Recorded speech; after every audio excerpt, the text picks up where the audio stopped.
في جنة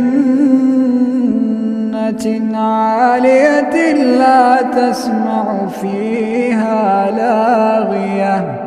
فيها عين جارية فيها سرر مرفوعة وأكواب موضوعة ونمارق مصفوفة وزرابي مبثوثة